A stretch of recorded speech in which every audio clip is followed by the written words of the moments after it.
Welcome, everybody, to episode 294 of WordPress Weekly for Wednesday, November 15th, 2017. I'm your host, Jeff Chandler, joined by John James Jacoby, who is not the world's sexiest man alive. Unfortunately, that's Blake Shelton. Not anymore. Oh, yeah, not anymore. That's right. Sad times. I was very brokenhearted when I got that news, but here we are. I think I got something to work on. Patch is welcome. I guess Patch is fun.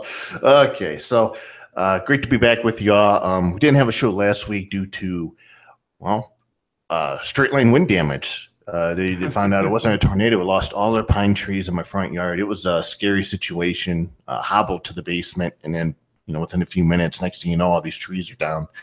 Lost power for a good 30-something hours. Had to have a tech come out, fix some internet connectivity issues, and John was somewhere off in the Rocky Mountains in Colorado. I don't know where, but it kind of worked out, and now we're starting to process. This is the second time this year I've had to cut pine trees, but now I have no more pine trees because they were all blown over by 800 to 100 mile per hour straight line winds, which could do just as much damage as a tornado. So that's what I've had to deal with. That's why we didn't have a show. But today we have an action-packed show lined up for you today with an awesome guest on who has been on the show since March 24, 2016, episode 227 to be exact. His name is Topher DeRosia, who just happens to be a Christian, a husband, father, and a WordPress developer. He's making things for Eyewitness Design, building HeroPress, and as we'll find out here in a little bit, he's also got some other projects he's working on. Topher, man, thanks for joining us from up there in the great state of Michigan. Thanks for having me. I forgot that today is actually a holiday in Michigan. Oh, today's the opening day of deer season. Oh, it is. Yeah, Wisconsin too, for sure. So same thing in Ohio. So about half the population of the state took the day off and is hiding in the woods somewhere with a gun. Great. So I can't wait to see on the news stories about the people who are accidentally shot. That's right. That always happens. Every year. All right. So great to have you back on. It's been a little while. Last time we had you on, we learned about the sort of genesis about HeroPress. So we're more than a year into it. So why don't you tell us a little bit about what's going on over there at HeroPress, what you have in store, and some of the changes you made over the past year? We are almost 3 years into it, believe it or not. Okay. Time flies. Around a long time. Yeah. It's weird now. People say, I did my essay years ago. I think, wow, really, years? Yeah. So not a lot has changed. Mostly just doing the essays one after another. But I have some pretty exciting ideas for the future. I haven't fleshed them all out yet.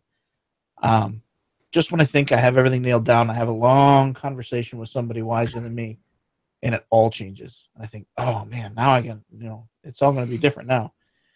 And I get everything all lined up, and I think, oh no, we need to do it this other way. So I have 3 or 4 big projects that involve, that are probably going to involve a lot of people. And, well, tell us a little bit. You're accepting donations now. Tell us a little bit about how that came about, and maybe even your reluctance to put up the donation page, because I think that's something a lot of people struggle with, and by the time they get around to actually feeling like they're able to do it or convinced that it's a good idea, maybe they missed a boat or something. Yeah. Probably every 2 or 3 months, somebody says to me, "Hey, where's your donation button? I want to throw some money in there." And for a long, long time, I really wanted to stay away from money altogether. It's a labor of love. I don't, part of it is that I want it to be from the heart. Part of it is that I don't want to get in trouble with the feds. And just, you don't deal with money and it's not a problem. But enough people said that I should have one up, and I actually partly wanted to do it just to support the Give folks with the plugin, provide some visibility for that plugin by putting up a form. And I had several people say, that's cool, but I use Patreon, and it's really a lot easier for me to give that way. So I did both Give and Patreon, and I put them up. And boy, I got probably 10 or 12 donations within about 36 hours, and nothing since. That's, I understand how that works. So yeah, so the people who wanted to did, Mhm. and then it's done. So somebody I admire pulled me aside and said, this is somebody from a large WordPress agency who would theoretically be a larger donor. And she said, if you want to interest people who want to give larger donations, you need to be a lot more specific about what you're going to do with the money. We're not just going to give you money to go to Disneyland just because you're a nice guy. Right. We want projects. We want goals. We want this, that, and the other thing. And so, as I mentioned earlier, I have a bunch of ideas now. And so, I'm thinking about what I'm going to do with Europress, where I want to go, projects that can be done, that sort of thing. And, the ideas keep changing. So at some point, I'll probably always just leave a donor button up there, because somebody's always going to want to say, hey, I want to give you $5. I say, sure, there's the button. But the whole idea of giving money to HeroPress is going to change to be much more project oriented, that sort of thing. So on the HeroPress is going to need a roadmap. Yeah, no kidding. Yeah, right? yeah. I noticed on the sponsorship page that hosting is a part of. You have some support from the folks at Pagely. Yes. And so, did you notice a big jump in reaction or traffic or just general contributions or anything since being linked to in everybody's WordPress dashboards? Oh, yeah, that came about during a conversation between Jeff and Matt. And Jeff said, hey, oh, is that me? Okay. Yeah, HeroPress should be on WP Planet. And Matt said, okay. And he never talked to me. He never said anything about it. But about 2 weeks later, on a HeroPress day, my stats were suddenly 100 times higher than usual. I'm like, what the heck? And it turns out, yeah, I was on the dashboard, and I am only now. What was that? Last November? Mm-hmm. Yeah, I'm only now starting to see traffic get back to what it used to be. Wow. And so I've lost that punch from being on the dashboard. And I don't know why. It's really interesting. A few things have changed since then on the dashboard. It used to be when people clicked on a link in their dashboard to go to HeroPress, the referrer was their own site. Mm-hmm.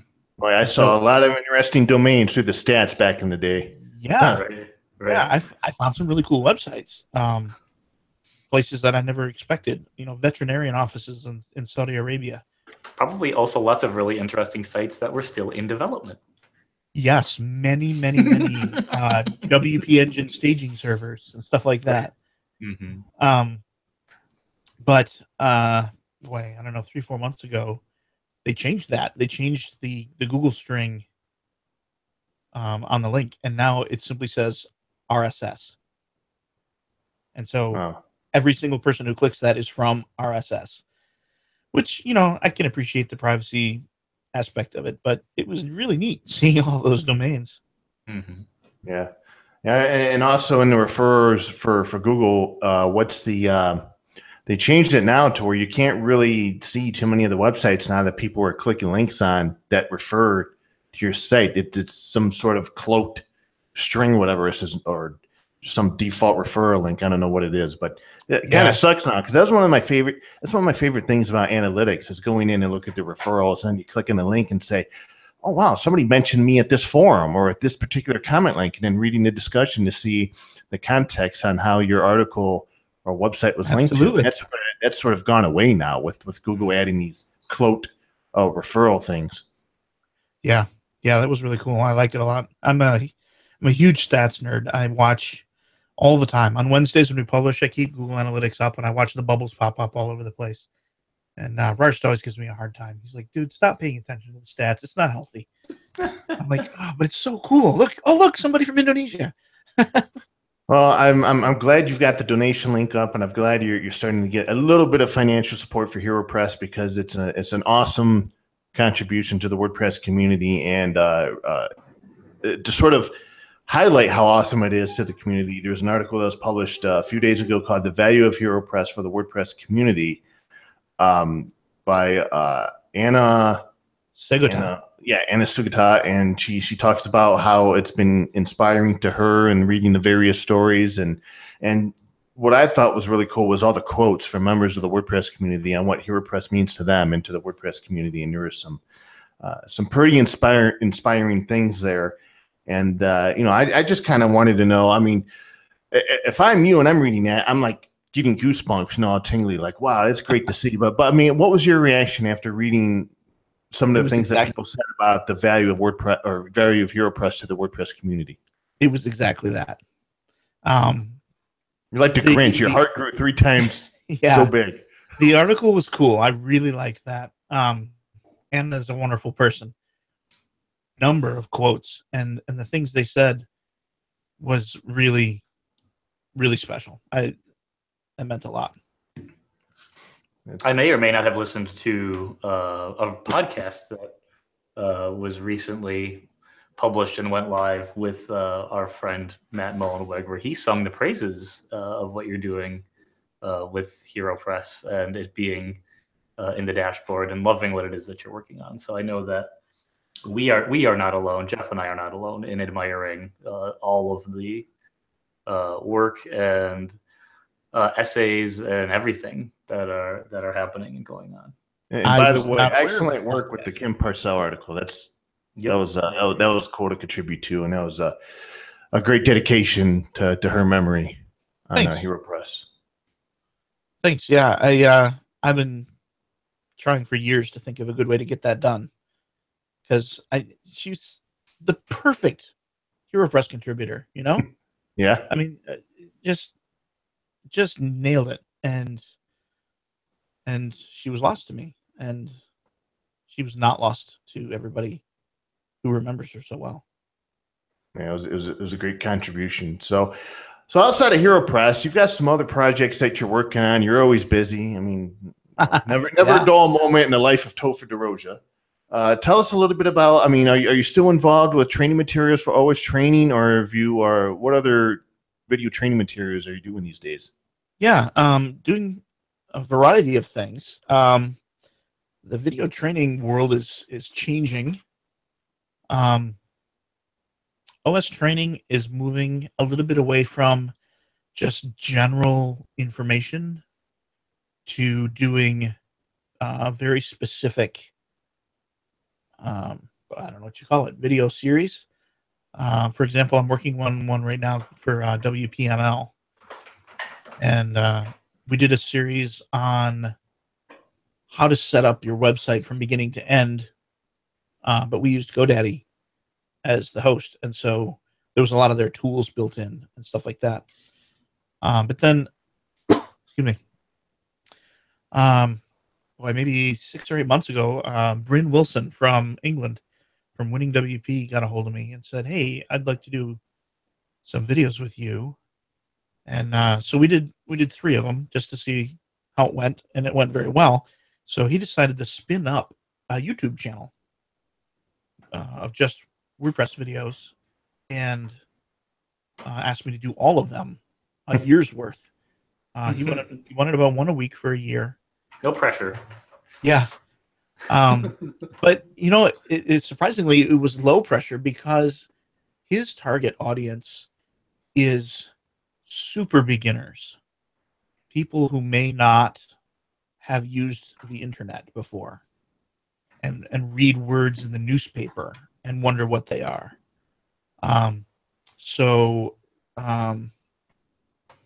There's one, let's see here. I had it pulled up just a second ago. What is web hosting? And then there's also one, what is WordPress hosting? There's my favorite one, how to log into WordPress.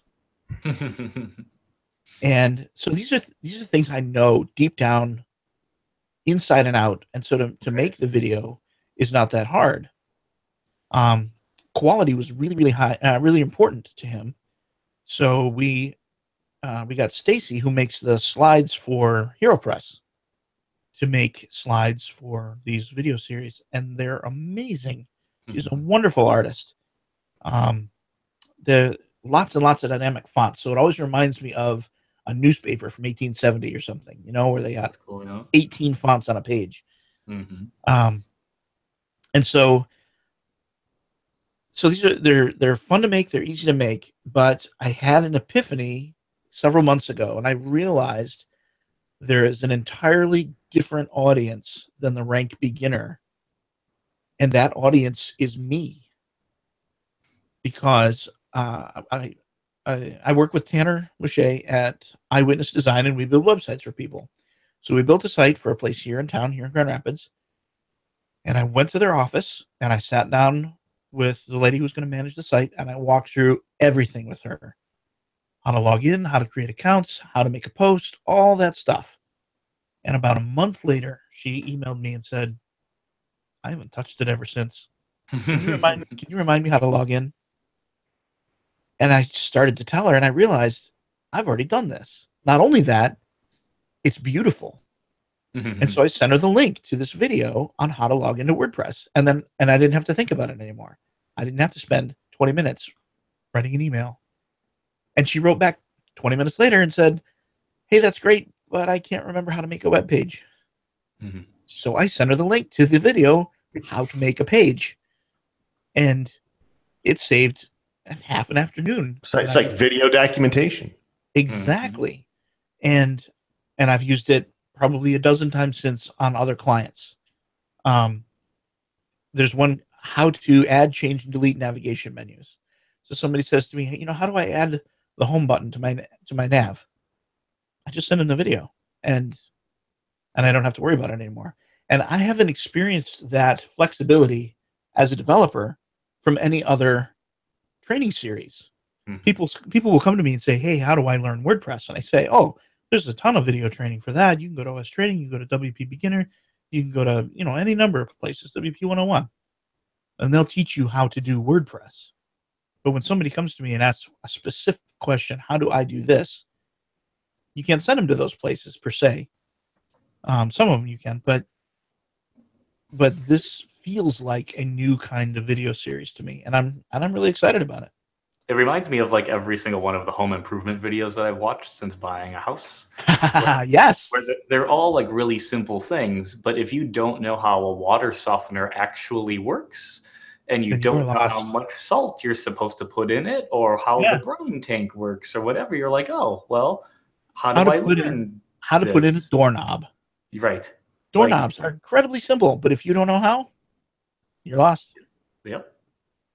Yeah, I think that's one of the maybe, I don't know, difficulties, or maybe that one of the secrets behind being a great trainer is being able to explain without adding in the assumptions that these people may already know about these certain things, like the little tiny details that are obvious that you may think people already know about. You actually explain in detail because they may not know about it.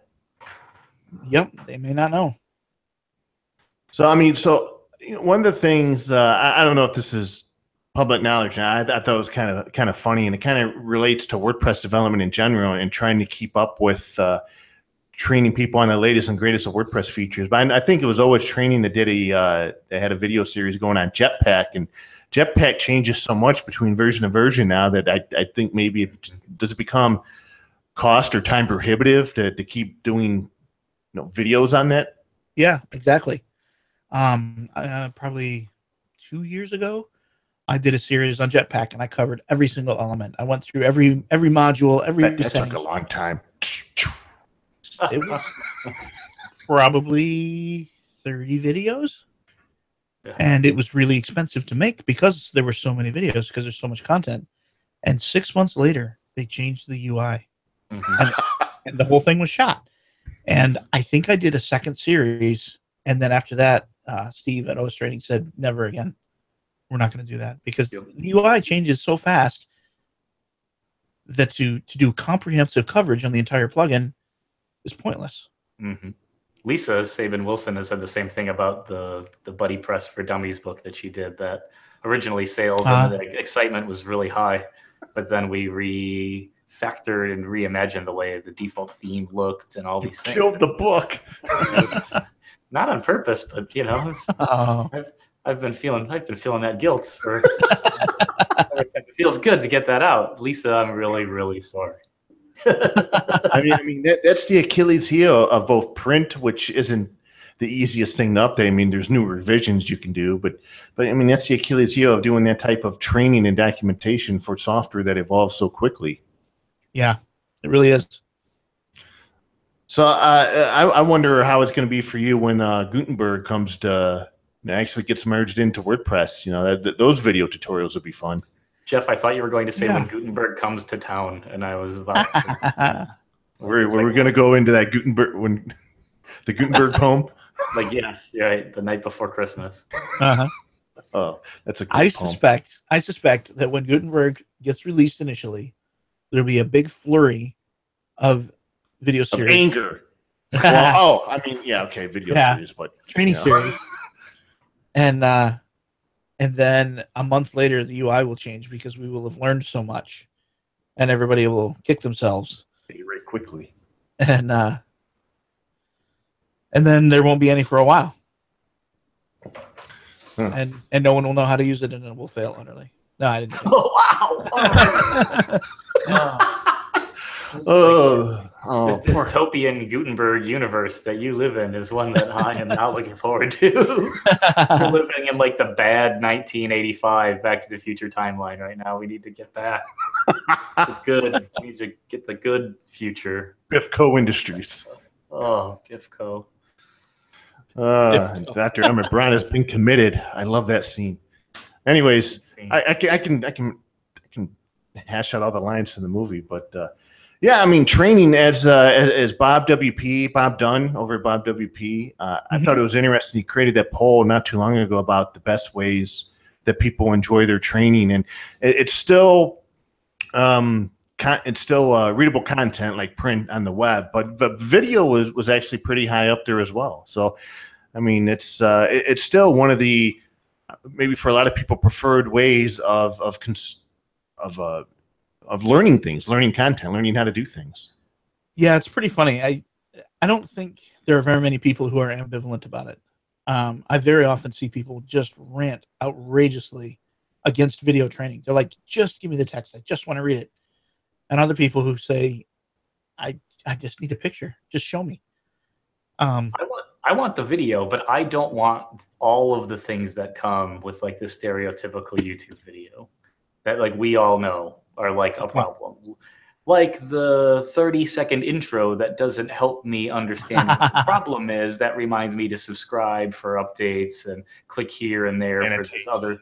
I just don't want any of that. Show me the thing that I want to know, and then I will subscribe to you if you've shown me the thing that I need to know. Yes. I don't need to be reminded that like you need my support. I know you need my support. I want to support you. But in order for me to do it, I need you to show me the thing that I want to see. So that's another cool thing about the WinningWP ones. They're not sponsored by anyone. They're no paid videos whatsoever, and so there's no requirement or restriction to say anything like that. We're not making money off the YouTube channel, and so number of subscribers is. I mean, it's nice, but it's sort of irrelevant. We want people to watch them, but it's not like the world's going to get better if we get 1 million subscribers or anything. And so there is no big, long lead up. And the only thing at the end, every one of them ends with a little trailer that says, if you'd like to learn more, go to winningwp.com. Right. And I'm just curious, using YouTube, I know they have built-in tools and stuff, and even if – now, to John's point, sometimes you want to read the comments on YouTube because they'll have links directly to the part of the video that's the most relevant, the reason why people are going there to watch that video. What kind of tools does YouTube have that you take advantage of to make it easier for people to go to certain parts of the video? Or, I mean, do you use annotations to provide like tool tips in WordPress? Do you do any of those with your videos? No, we don't do much tooltips. We don't do much timeline pointing out. We make a lot of links in the conversation, or, in the description about where to get more. But one thing that we do that was very important to Bryn is they're all captioned. Nice. Yep. 100% captioned. So I do that part. I don't edit. I hire a guy to edit, but I do the captioning. So he sends me the MP4 and I upload it to YouTube. And are they transcripted too? Do you know? What do you mean by that? Well, I mean, is there a transcripts available for the content that's in the videos? I don't make it available. Does YouTube make it available? I don't know if YouTube does that. I don't think YouTube does it automatically, but I don't think so. But there's captions, and I don't know. It's just something more the accessibility minded folks would appreciate. We briefly looked into translating into multiple languages, and got essentially zero traffic. And so Bryn was paying a translator to do that, and that didn't make sense. Gotcha. So we quit doing that. So where can people find this YouTube channel? You go to you go to YouTube and you search for WinningWP, and it's the top one. Excellent. All right. So outside of the go ahead. There was something you mentioned about Bob. I wanted to circle back a little bit to the donations thing. After I went up with the donations, Bob sent me a nice long email about his experience with trying to run a donor-based project. And essentially, he said it doesn't work. And so something I'm excited about doing with HeroPress and Bob and possibly John and other people who've tried to do donor-based projects is to release a lot of data 6 or 12 months from now about what happened. What happens when you try? What kind of support do you need from people, and how do you get it? HeroPress has a lot of love, and I thought maybe that would do it, and it apparently has not. And so, what is it that drives somebody to support a donor-based project? If it's not love, what is it? Is it? Well, what is it, John? Don't you have the answers? You got 50 grand from us. I got several grand, and then Uncle Sam got several also. Yeah, several. Maybe several. I mean, I guess for the WordPress community and ecosystem and all of it, it is a really, I don't know what the word is. It's a very kind of tender subject in a way, because we are a majority of volunteers, or volunteer generous with our time, and so asking for money in the spirit of giving back is a fuzzy concept for our group. Whereas if you're a not-for-profit or non-profit, like a chamber of commerce might be, where you're, it's easier to say that you're donating some money or a gift basket or whatever. And for some reason, that's more widely understood than just the fact that a full-time, largely volunteer individual or person might actually need to pay the bills also. So, right. My spin on that, and I agree that we should try and put something together at some point. In the spirit of someone like Pippin, who puts out the transparency report about his businesses and everything. Yeah. I think very similar along those lines. But I think exactly. I think the key is what you clued into earlier. Is it does really help to have relatively strict goals that you're hoping to achieve with whatever the amount of money is that you're trying to raise. I think it helps everyone else understand if it's something that they also believe in or support, and then they're more likely to try and openly do that with their wallets instead of just their time or whatever else. So Yeah, with me, think, when it was I think that is key. improvements to the BBs, it was because there were things that were kind of pent up and waiting, and there were people that wanted to see those things get pushed through, and so that was kind of an easy sell for me. And so Sure. for you and Hero Press, or even for Bob, knowing what it is exactly that you want to achieve, scholarships, getting people to different places, getting a better looking website, outsourcing it to a designer to make something look a little prettier, whatever you think that those things are. You know, you can do we can all do all of it ourselves, but Oh yeah, but sure. there, but it'll just take 50 times longer, and who's Exactly. got time for that? So I agree. I would help. That sounds fun. All right. Well, there you have it. Look at that. We're all working together. It's a collaborative effort here on WordPress Weekly. So other than that, Topher, any other things you got in the oven that you're working on that you want to tell us about? Oh boy. No, not really. I'm giving you free reign on the show. That doesn't happen very often to my guests. Yeah. Making videos for Bryn and doing Hero Press and having a full-time day job eats up all the time that I don't spend with my family. And actually more time than it really should. I'm looking forward to somehow backing off one of them. So will you be at WordCamp US this year by chance? Planning on it. Okay. Planning on it. I have a ticket and an Airbnb. Nice. So as long as something doesn't happen, I'll be there. And I have Hero Press stickers. Nice. Right. So I want one of those. They go first to contributors, but I have far more than I need for just the contributors. So Jeff, you can have one. We got to talk to James Tryon and get him to create a bunch of the Hero Press WAPU pins, and then you can give those out. Yeah. That would be an excellent swag item. I have a Hero Press WAPU that Michelle made. Yes. See? So it's all working out. The plan's coming together. There you go. Because those pins James makes, I don't know who his manufacturer is, but the pins that they make look really good. Yeah, I have a bunch.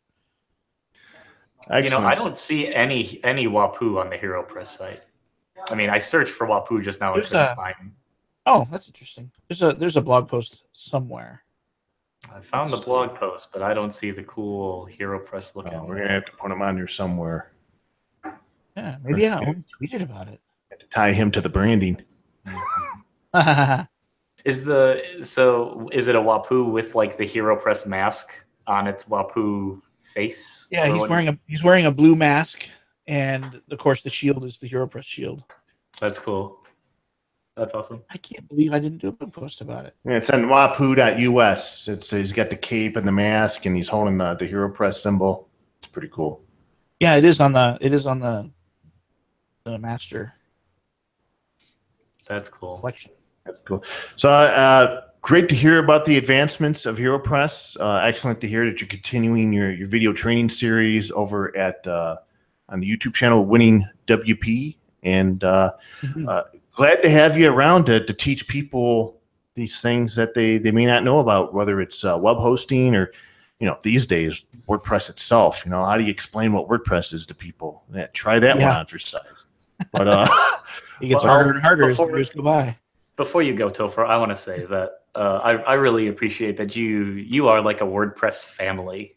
Like your entire family is helping out or involved or traveling the world with you guys when you go, and really deeply cares about what other people are working on, and tries to get you all are actively active, like purposefully, intentionally, really trying to stay involved with everything. And one, I think it's rare to watch an entire family function at like such a good and healthy level.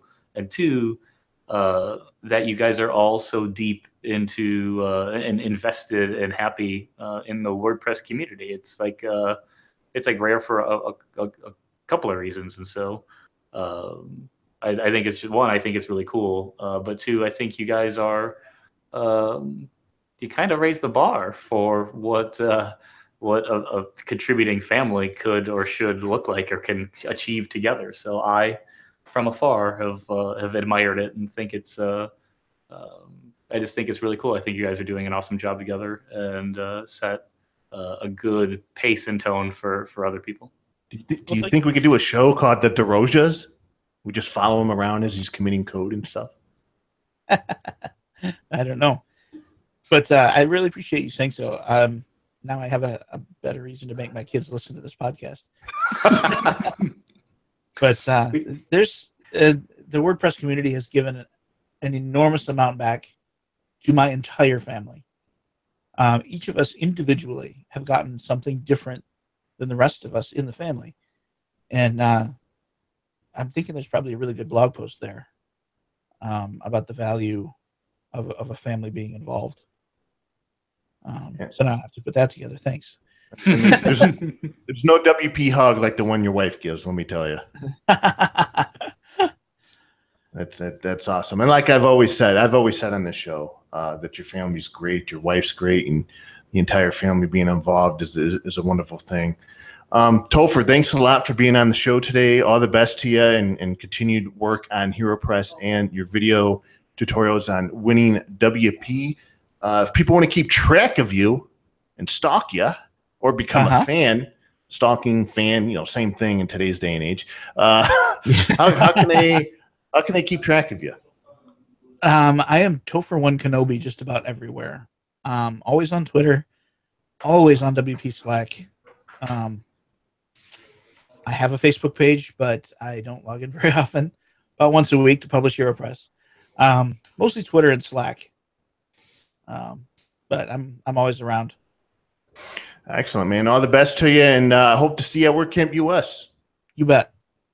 Awesome. Take care. So that was Topher DeRosia of HeroPress fame and doing those excellent video tutorials over at WinningWP. And of course, we'll have links to those and to the YouTube channel in our show notes.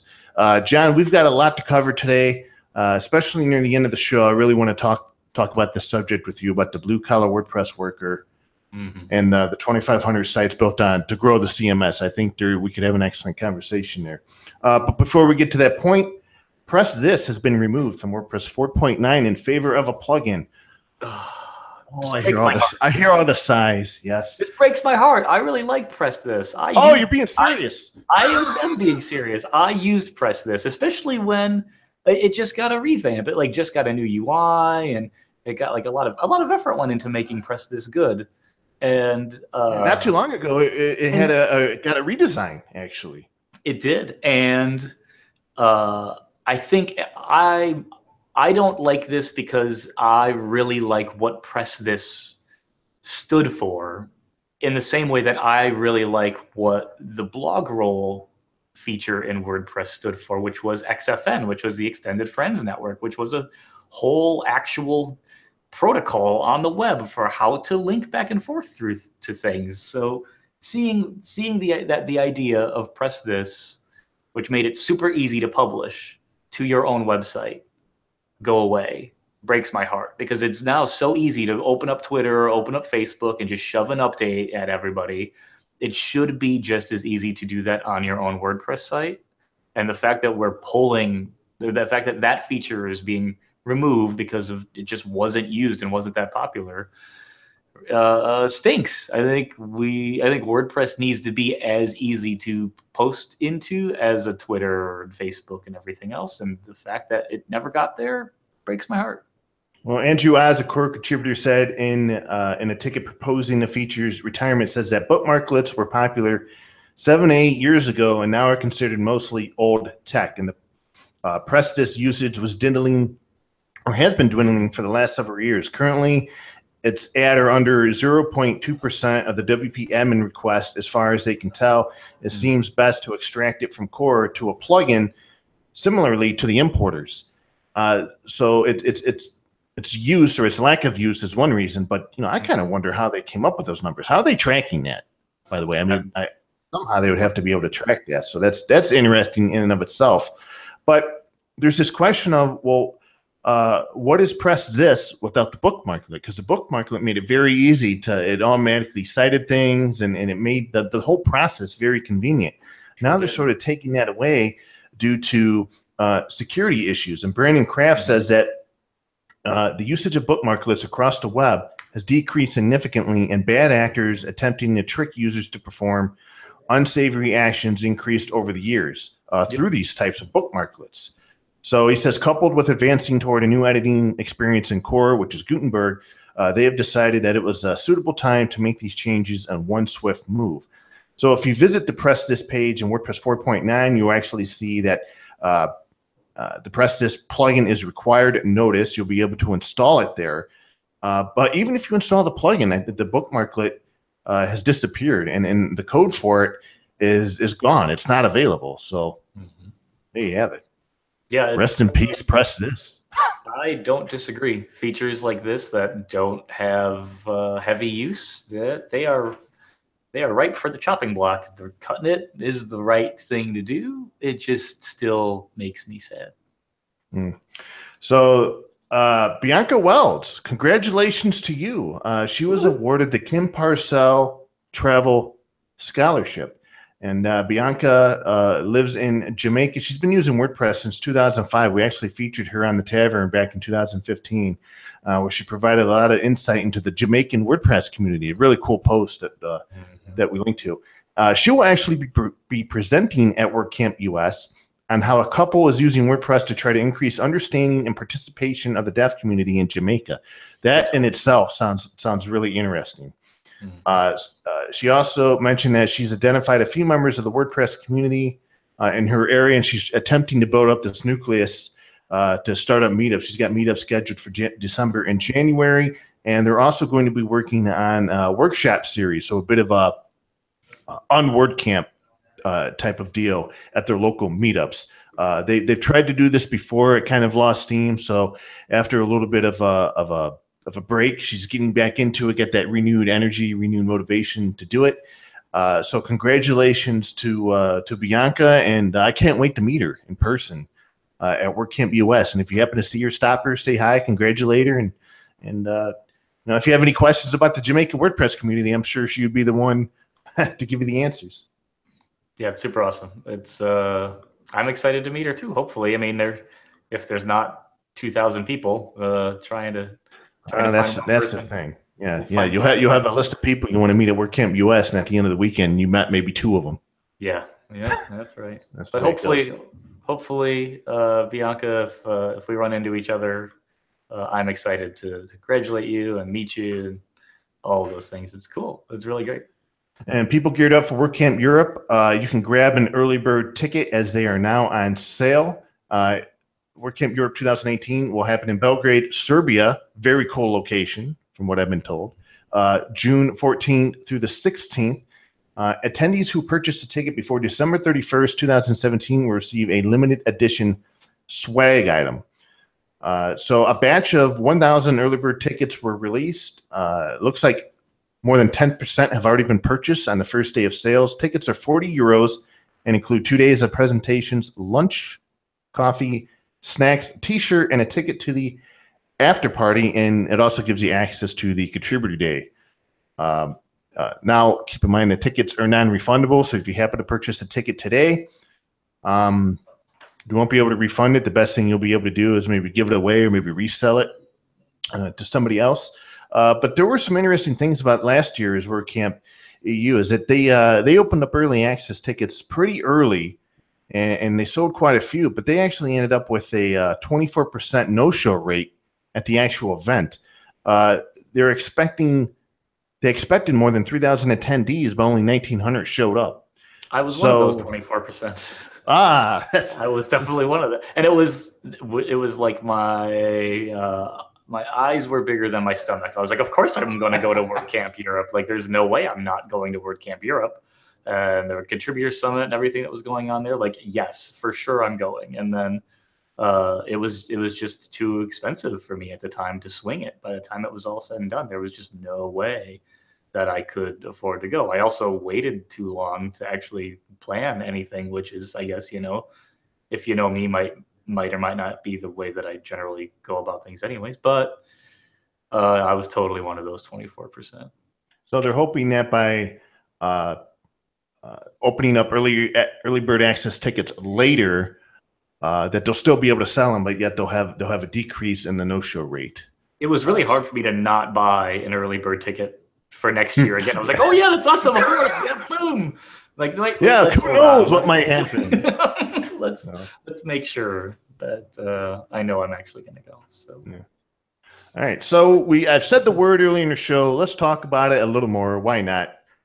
Gutenberg contributors explore alternatives to using iframes for meta boxes. So I would say one of the hottest debates and topics this year as it relates to Gutenberg is how it will handle meta boxes. That is, a UI for interacting with data in WordPress is pretty much the plain language version of what a meta box is. So if you use Yoast SEO or maybe advanced custom fields, there are these boxes where you can manipulate or add data to WordPress.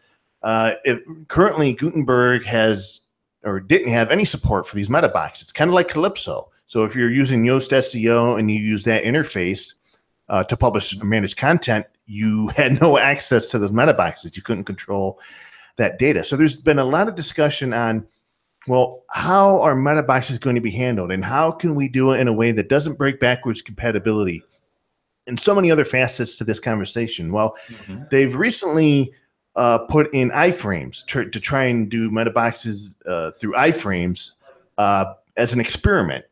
But it turns out that approach has significant performance drawbacks. It's not the greatest implementation of how to use meta boxes.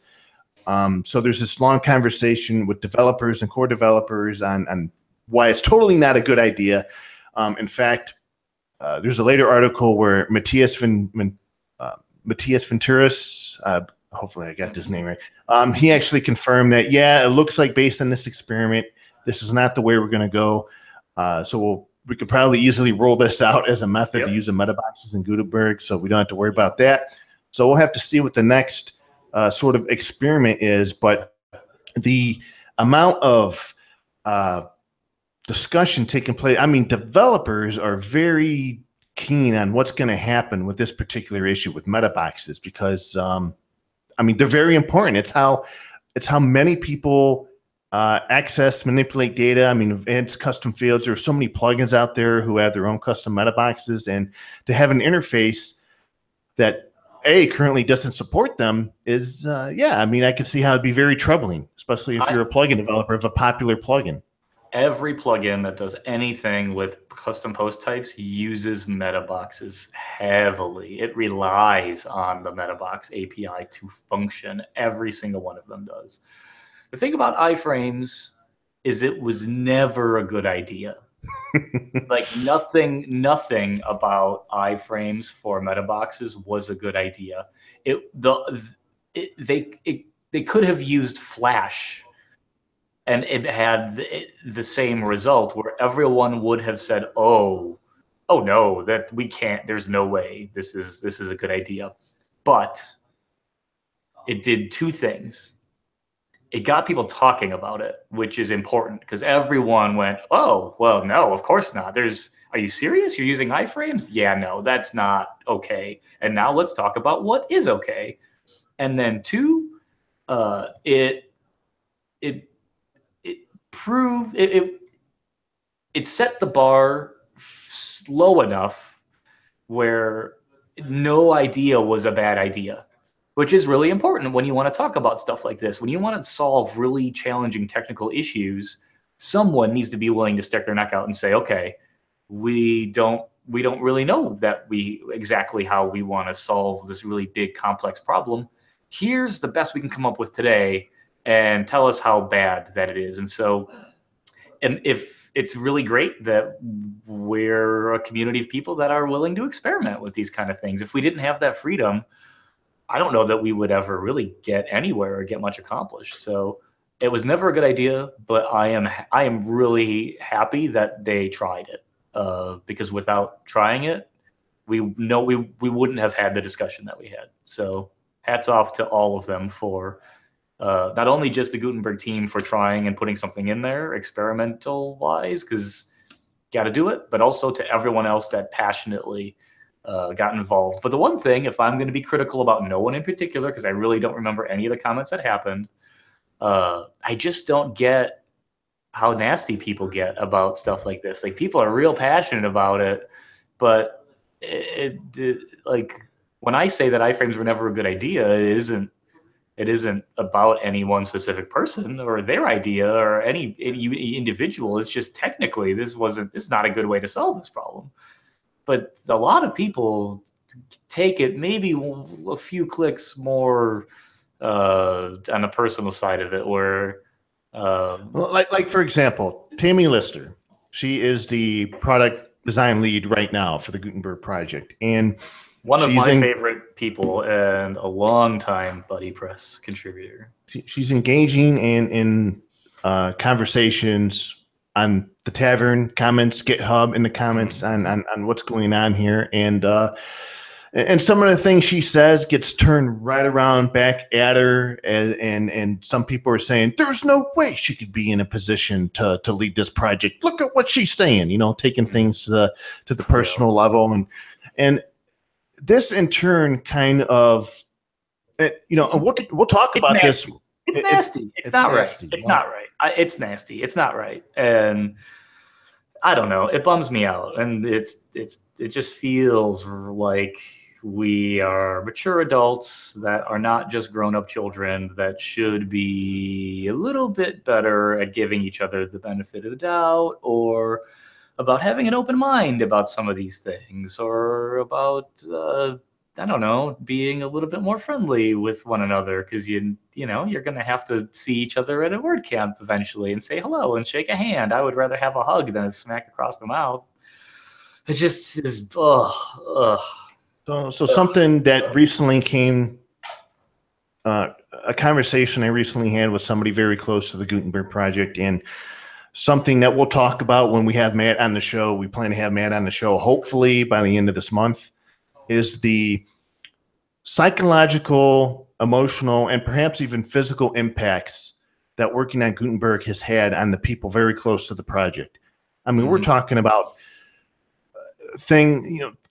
going through so much friction that this could really give them, you know, this could be such a negative experience that they may never even think about contributing to core ever again, or being a part of a project that is the kind of scope and in a way of changing things that Gutenberg is. And I wonder internally how much burnout has happened, how much quicker it's happened. And I know that Matt can only shield people so much and for so long, but I wonder deep down, you know, within at every turn, the Gutenberg team and the people involved are having to face friction and having to answer questions and having to put out fires that people are creating all the time. And it's got to take its toll, and it's got to take its toll relatively quickly, instead of everybody just kind of, I mean, like you say, look, it was never a good idea, but I'm glad we're having this conversation, and this is where we're going to go from it. I mean, sort of this general even keel way, instead of, well, my business and my livelihood relies on this, and if you go this way, which I think is a dumb idea, then you're personally responsible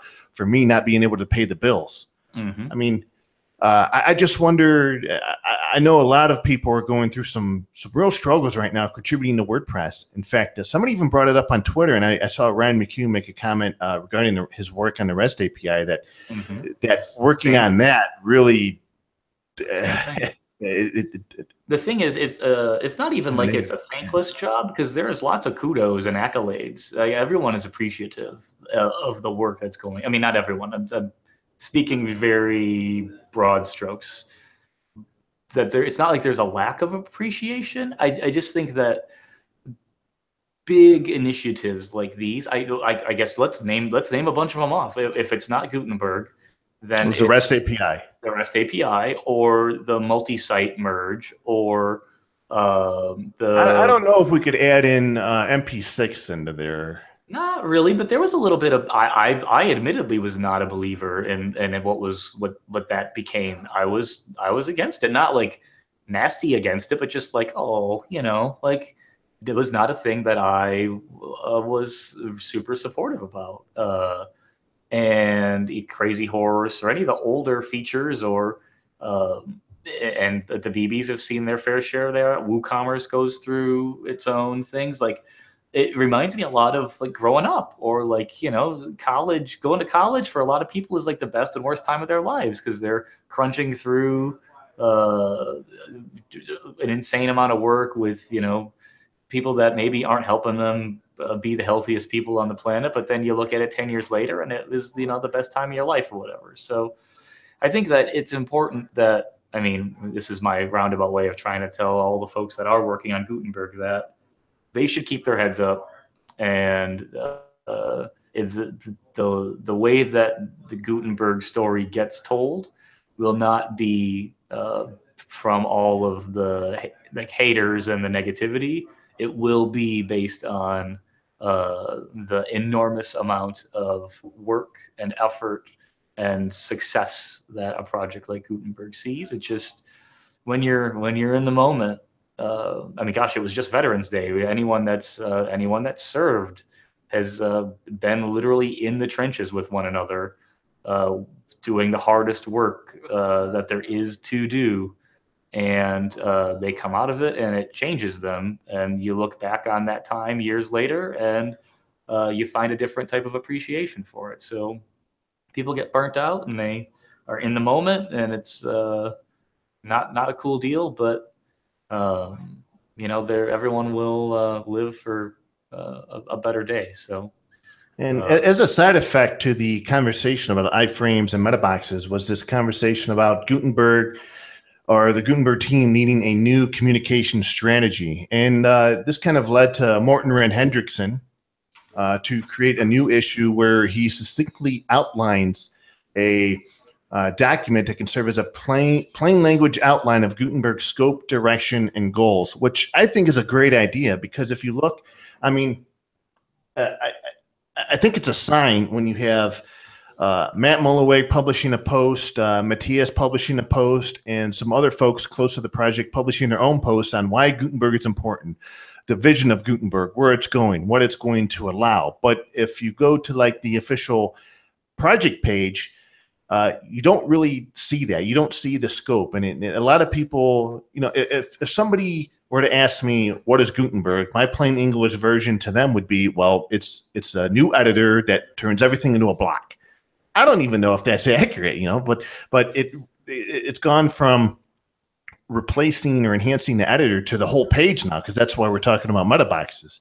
But so they're working on this document, and I think to get everybody on the same page in terms of vision and scope, I think would be one of the great things. I'm going to poke a hole in this and play devil's advocate, not because I don't think it's a good idea, because projects should have some semblance of a vision and a roadmap. And WordPress has even been criticized for its lack of leadership or lack of vision or whatever. Roadmap. And I don't, there are times where I also don't disagree, but there are times where I kind of appreciate the freedom that a project like WordPress and the contributors have to influence the direction that it's going. But if we use the ship of Theseus metaphor that has been used frequently and to describe the Gutenberg project, if you could plan how you would replace every board in the ship, it wouldn't, the metaphor isn't the same metaphor anymore. I think everyone, without being direct about it, has been saying Gutenberg is kind of being shaped and molded and chipped away at as they go, like on purpose. It is a feature of the leadership of that project to have the freedom to learn and experiment with what a block-based editor inside of WordPress looks like. And in order to do that, you sail a little bit, a board rots and falls off, when you replace that board with something a little bit better.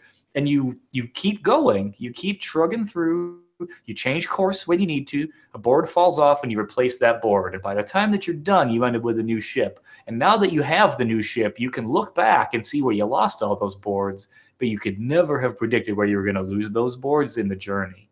So I think the writing is on the wall here that while it's nice to have a vision, it is unlikely that there will be a very strict adherence to a vision for Gutenberg, period. I just don't see it happening.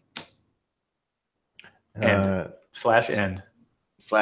/end. And that's something I can't wait till we get into the Gutenberg stuff when Matt gets on the show. It's going to be some great conversations. If you use the WP Spam Shield plugin, bad news, you're going to have to find an alternative. It's been removed from the WordPress.org plugin directory this week due to what the plugin review team has deemed a violation of the guidelines and possible miscommunication. About 2 weeks ago, the author of WP Spam Shield and the author of the Plugin Organizer plugin exchanged contentious remarks in a support forum thread where each accused the other of targeting each other's plugins. This resulted in both parties adding code that disabled the other's plugins. And both were asked by the plugin. I'm sorry if it's laughing, but just war within code, it seems. It just seems funny to me. But asked by the plugin team to remove the code.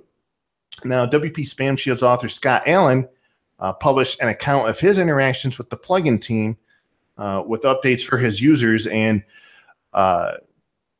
Mika Epstein, who is a member of the plugin review team, pretty much laid out the options that were available to him as far as changing his plugin goes, and that he had violated the forum guidelines and rule number 9, intentionally attempting to exploit loopholes in the guidelines, but he would have nothing of it. Allen says that his experiences with the plugin team over the last 10 years have now caused him to decide to move his plugins off of WordPress.org, and now he's trying to figure out how he's going to tell all his users about the move and how he's going to update the plugin. And so he's got 7 different plugins. WP Spam Shield was installed on more than 100,000 WordPress sites before it was removed. So how about that? Kind of a plugin code war, and then there were some issues with communication between some of the plugin authors and the plugin review team. Otto, in fact, in a Facebook thread, kind of apologized and admitted that his responses were probably not the best, and that he will learn from his communication and his responses to these in this situation to be better about it in the future. But if you use WP Spam Shield, you're going to have to find an alternative, or at least keep an updated on the developer's blog. The thing about it is, it's not like plugins are sandboxed the way that apps are. You know, like on your phone, you download something from the Android store, from the iOS, like Apple's either store for Mac OS or whatever. Those apps are sandboxed. They don't have an option to talk to one another directly. They just can't. There's unsavory ways to try and pull it off. But for the most part, they're in their own little environments. But with WordPress plugins, you're running right alongside with WordPress. So I'm surprised that more plugins haven't said, oh, well, if you're using this and this, well, don't let that happen because it doesn't do this. Well, I was under the impression that this happens all the time. Like if you're using a caching plugin and you install another caching plugin or something, it will notify you and say, hey, this plugin is running. Maybe you would like to disable it, or it gives you the option to disable it. But I don't think, well, the notification I think is fine. It's the actual disabling the other plugin that crosses the line. But there are plenty of plugins that turn off Jetpack features, or the airplane mode plugin, right? That just turns off phoning home or turning off core updates. And so there's a fine line with all of it. And I think it falls in like the spirit of what's best for a user or not. But yeah, I'm shocked this doesn't happen more. And I bet we'll probably see a little bit more of this happen over time because the lines are a little fuzzy. Even the way that the policies and everything in the plugins repository are worded, there's room for interpretation. What are you gonna do? I'm gonna create a social blog and I'm gonna be like, I don't like you, John. And anytime somebody installs it, bye Buddy Press. That's okay. I'm sure we'll be okay with that. And then me and you, we can argue in the forum, in public, on display, and they will be tweeted. What forums? You don't have forums on the tavern. We'll have to do it on Twitter. Sick burn. Anyways, that's what's going on with WP Spam Shield. I apologize. It sucks for the users out there and for any of the 7 plugins. So I mean, it's a bad situation because now you have no idea that the plugin's been removed. So what was I guess I didn't read the end of the article. So what is the result? They ended up they fixed a bug, they've patched it, or they pulled it, or there's like a last version. He's pulled all his plugins off the repository, and now he's in the process of figuring out how he's going to notify those users and get them onto I don't know, a different branch or something. Yeah, maybe something that's maintained on GitHub. So just I sucky think everyone situation overall there.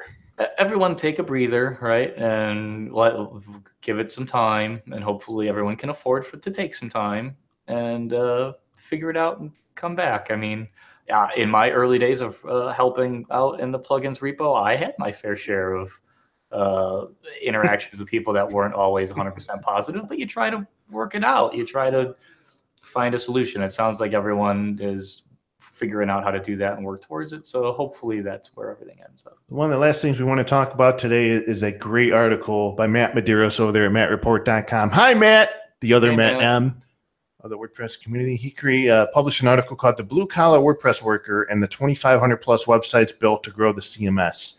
And a lot of the article discusses the agencies, the developers, the consultants who are selling WordPress to clients, and how it seems like many of them are sort of being written off as being part of the growth of WordPress, and how they don't necessarily have a voice in the direction of the project. And he encourages everybody to speak up and to share their opinions, and sort of reminds everyone that, hey, these are the people with the boots on the ground. These are the people selling WordPress to people. There are so many people out there who have no idea what to do or what to use, and they end up on WordPress because a person they trust told them to use it, or their developer or consultant told them to use it, that it would be the best solution. And it makes a lot of sense to me that, yeah, I think a lot of WordPress's growth could be attributed to these people, the boots on the ground, the developers, the agencies who are selling WordPress to all these individuals, to their clients. Mm-hmm. And to that effect, I was thinking today, because I mean, the closest I get to selling WordPress to somebody is sort of suggesting it to someone, but that doesn't happen that often today, because I think of I would be the one that they would call for support, and I really don't want to be that person. But how much is it a pain in the rear today? Maybe even, in fact, from a few years ago. And Matt mentions on selling WordPress to somebody, because of now you've got the brand confusion of WordPress.com and WordPress.org. They've got Jetpack and all these other things that just makes WordPress a hard sell. I think if you're selling WordPress, you're selling the wrong thing, I guess. Like, you should be selling, Matt made this point a little bit in his article, but I want to emphasize it, that if anyone is still selling WordPress, that is, for most, I think, people now, starting to be not the thing to sell. You should sell what you have to offer, and WordPress just happens to be the hammer with which you pound the nails to build the thing that you are eventually inevitably building for someone. I think it's really great that we all love WordPress enough to share, or want to bring people into the thing that we also love. And I have lots of friends that love the Green Bay Packers, and I hope to eventually go to Lambeau to see a Packers game. But it is unlikely I will ever love football. I just won't. And so most people won't love WordPress. They're just going to use it as the thing that they use. Like Topher said earlier, they love the product, but they don't log into it. They don't remember how to add a new post. That is most people, and most people don't care where their brake pads came from or what the pieces are. And so maybe I'm just feeling critical today. I don't, maybe not, but a lot of what Matt's posts, and I listened to the whole thing. Matt, if you're listening to this, I listened to your podcast while I read the transcript. I was actually doing that too. I did both, which helped me comprehend a little bit more about all of it. And we've all known Matt. I've known Matt a very long time. And so a lot of what's here isn't anything new for me, but I don't know that the group of people that he's talking about that are the consultants are underrepresented. I think maybe I would say, under endorsed. Like, the WordPress community does not officially have a place to endorse the consultants that do kind of spread the WordPress word around. There are lots of volunteers and individuals. There are lots of developers. There are lots of designers. There are lots of VIP style consultants and agencies and hosting companies. Those are all endorsed in some way. There's if it's a Slack channel, if it's something on the about page, and so on and so on and so on. But the individual to small to medium size agency consultants don't have an endorsement. They represent themselves. They're, like Matt has said in his podcast, as someone with deep roots in sales, and not just any sales, but automobile sales, which is like insanely hard as a business to be in. Not just because it's competitive, but because there's a stigma of what car salesmen are, and you have to try and fight against that anyways. So Matt knows what it's like to push a boulder up a hill. And so it kind of bums me out that his experience as an individual or a small agency with WordPress is that he still feels like he's pushing a boulder up the hill. And to me, that means that there should be more appreciation and probably more recognition of the individuals that are really getting and shipping 2,500 sites or more, 500 sites or more, 50 sites or more. Is still, there are people that do 50 sites a month that just crank them out. Those are like the unsung heroes that are really pushing WordPress as a platform. And that is a story that deserves to be told, I think. And that's kind of what Matt's blog post is all about. But I think that as a car salesman, as a salesman of anything, most really good salesmen that I've ever known in my life, they represent themselves. Yeah, they're employed by a company to sell whatever they're selling, but if I like the person, I will usually buy the product. If I trust the person, if I believe in what they're selling, I'm gonna go with it. And so Matt has always represented himself, I think, really well. So I think the community, or WordPress.org, and to that end, the part of the plan for the BBs.org's redesigns, which we've talked about on previous episodes, is to show more appreciation for everyone that is helping push the platforms forward. So maybe that's something to bring up with Matt, the other Matt M, is whether or not there's opportunity to, or Hero Press. Heck, let's tell more of those stories on the Hero Press side, and then we can back channel them into WP Admin and the dashboard and WP Planet, and start telling the stories of the people that are shipping this many sites and what their experiences are. Because it is Matt's right. This is a different type of contributing that just doesn't get a lot of attention.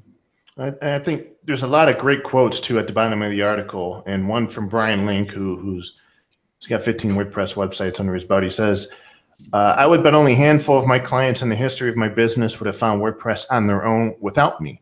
The setup process for anything other than a basic blog is too much for average users in my experience. A lot of my clients are in an industry with high turnover, and it's a constant struggle to onboard new employees on the inner workings of the WordPress admin." Yep. End quote. So you've got those people, those trainers and consultants who are, selling WordPress, but selling people on the benefits in the use of WordPress as a platform. You're right. There's a ton of good quotes in here. A lot of good quotes. I know you highlighted Aaron's. Aaron Hockley, WordPress has grown not because everyday users prefer it, but because the people that they trust prefer it. And that, I thought, not only is by and large, word of mouth advertising and word of mouth trust is, by and large, I think, one of the single largest contributors of WordPress's growth over all these years. In fact, Matt recognized that and is one of the things he highlighted in the 2016 State of the Word, which is when this idea of a WordPress Growth Council came about. Yep. and that's my point. Is Aaron's point totally accidentally is people like Matt that are out there selling WordPress. They're selling their abilities and their tools and their plugins and themes and everything else that just happen to leverage WordPress as a platform. The people that say yes and spend money is because they trust the person that sold it to them. And so they are the people that adopt WordPress.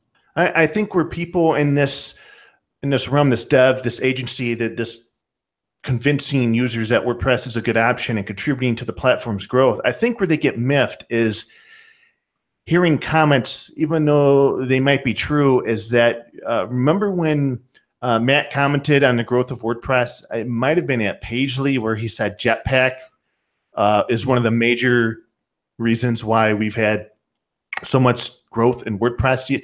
How many people were miffed over that? Yeah, I remember that. I think that's one of the reasons and one of the statements where a lot of these people who are in this environment feel like they don't have a seat at the table, or they're just ignored, that they've got all these clients and all these other people they've influenced, that WordPress is a viable option, and they've put them on this platform to help it grow, and yet it's like they don't exist, or they don't have a seat at the table. No, it's Jetpack that's what's got us this far.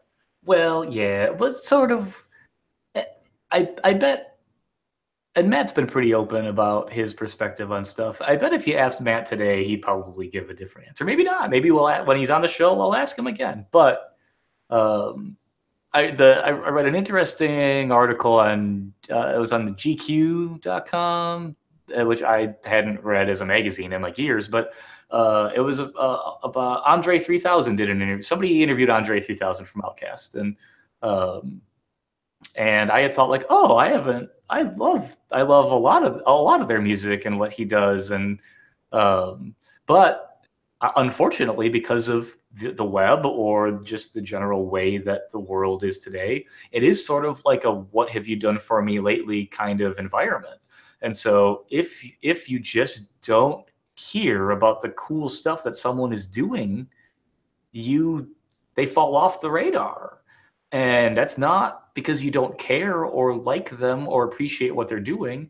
You just got other stuff that's happening or going on, or that's, I guess, being force-fed to you by algorithms on Pinterest or whatever, right? Like if the smaller-ish individual-based WordPress builders aren't the thing that people are actively thinking about, then they should be, or they have to try and find a way to make sure people are talking about them. It's no different than, I mean, some of the perspectives that I've had over the years on BuddyPress and BBPress, where installs languish or feedback is largely, like not super, there's no amazing flagship feature in a release. If you think like, oh, well, it's kind of, we're not getting the response that maybe that we had hoped or whatever. And if what you want, if that's what you're doing it for is the response, then priorities are maybe a little bit skewed, but also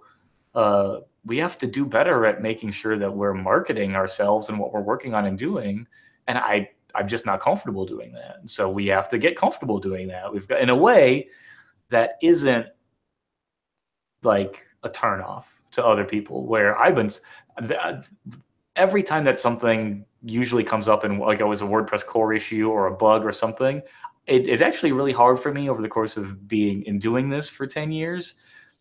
Sometimes it's hard for me to not say I told you so, or I have a ticket for that, or there's a bug for that, or I recognize that, or I saw that, or I tried to talk about that, because these are all ideas and things that I've mentioned in IRC or Slack or someplace in person at a thing that weren't ever priorities or good enough reasons at the time.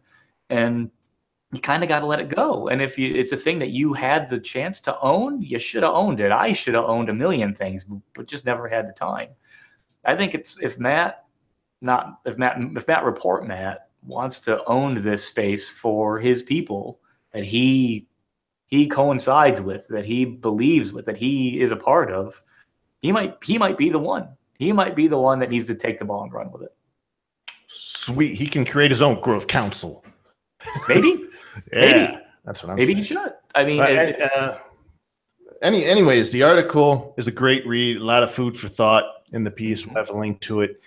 in the show notes. Really quick here, I want to get to our picks of the week. Mine is how to whitelist comments in WordPress. Now, if you run into a situation where, let's say, you moderate all comments. Now, WordPress in the back end has a blacklisting feature, so you could add in different parameters to blacklist comments. But if you moderate everything, there's no way to whitelist comments. So let's say you moderate all comments, but you want Matt Mulloway to have free reign to not go through the moderation queue.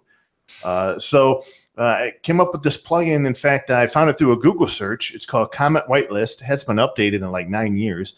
But it was created by Alejandro Caraveto, and it adds a new box underneath the comment blacklist. It says comment whitelist, and it says any email addresses that are in that box will automatically be approved. And so you can moderate all comments, but the ones with the email addresses in this box will be approved. You don't have to worry about them. So, and it also adds a quick link. So when you're in the moderation page in the back end, there's a quick link that says add to whitelist.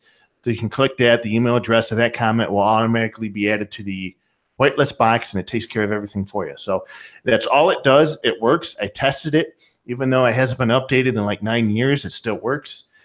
Thank you for comments not changing that much over that time span.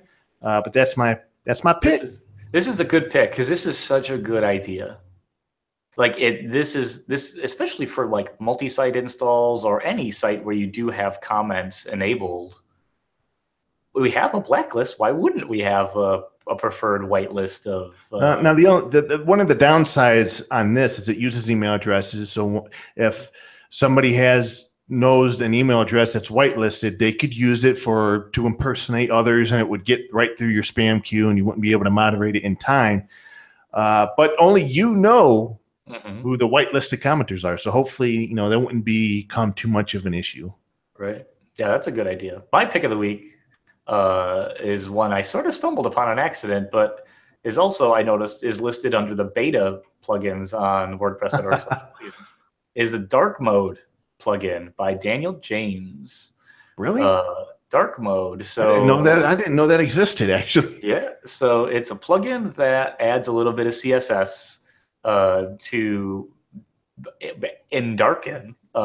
make dark more aspects of the WP admin interface. And so rather than it being a black or a red sidebar with a big white bright in your face body or WP body area, it just blacks everything out and then has nice blue or different contrast for the body of the admin area. And realizing it's in the beta means that there are more eyes on it, which I think is great, because the CSS that's in WP admin over the years has become its own animal 100%. But with display enhancements like OLED that actually save power by not lighting up pixels that aren't black, means that there's actually an energy saving if you have a plugin like dark mode installed and you happen to be on an iPhone 10 or a Samsung, whatever the flavor of those are these days, that happens to use an OLED display that can take advantage of that. So I thought that was pretty neat. It's only got about 90 installs because I think it must be pretty new. Last updated 2 weeks ago. Well, yeah. So it's not been around too long. Few reviews, largely 5 stars, 1 complaint, but for the most part, pretty simple. And there's a link on GitHub under Daniel's GitHub account. But it's looks like it was released back in early October, so very new plugin. And so that's awesome because I've actually been looking for a dark mode because I hate that blaring white. Now I do use Flux to actually control kind of give me this yellow hue, and it changes throughout the day based on sunlight and what have you. It's a very cool app. I'm actually very thankful that they finally have a sort of like a night mode or something in the iOS now on the iPhone, because I used to have to use the Flux app on the iPhone, but now they built in. So I'm going to check out this dark mode, and there are different admin schemes. If I remember correctly, you could pick different admin schemes, and some of them may make some certain areas dark. But taking a look at the screenshots of this plugin, it looks like the theme I'm using, if I turn it on, it actually keeps, well, to make everything dark, it makes everything pretty. I just want to have everything dark. So I'm actually going to check this out. Your pick has surprised me. I'm very happy, John. I actually understand this pick of the week, finally. So we got that going for us. Excellent. And we'll have links to this, to both of our picks on the WP Tavern. So that being said, another epically long hour-and-a-half show. There's always great stuff to talk about in the realm of WordPress. That's going to do it for today's episode. You can find show notes for today's show and all other episodes on WPTavern.com. And you can follow me on Twitter, JEFFR0, where I do now have 280 characters. Whoop-de-doo. That's all I'll say about that. And John, where can we find you at? Twitter and GitHub at JJJ or jjj.blog. All right, so next week is our Give Thanks episode of WordPress Weekly, where we'll have a couple of things that we would like to give thanks to as far as it relates to WordPress, BuddyPress, maybe just open source in general, before we dive into the turkey. And then it looks like, let me double check here. Let me check my messages live on the air. Let's see, the 20th. So we might have Matt Mullenweg on the 29th or possibly in December. We'll see. But he's a very busy man. So, and there's a lot of things coming up that he's going to be actively involved in. So who knows? But if we get him on before the end of the year, it'll be a big win for us. Looking forward to it. So, John, enjoy the rest of your week. Stay busy, stay thirsty, and I'll see you again next Wednesday. Say bye, John. Bye, John.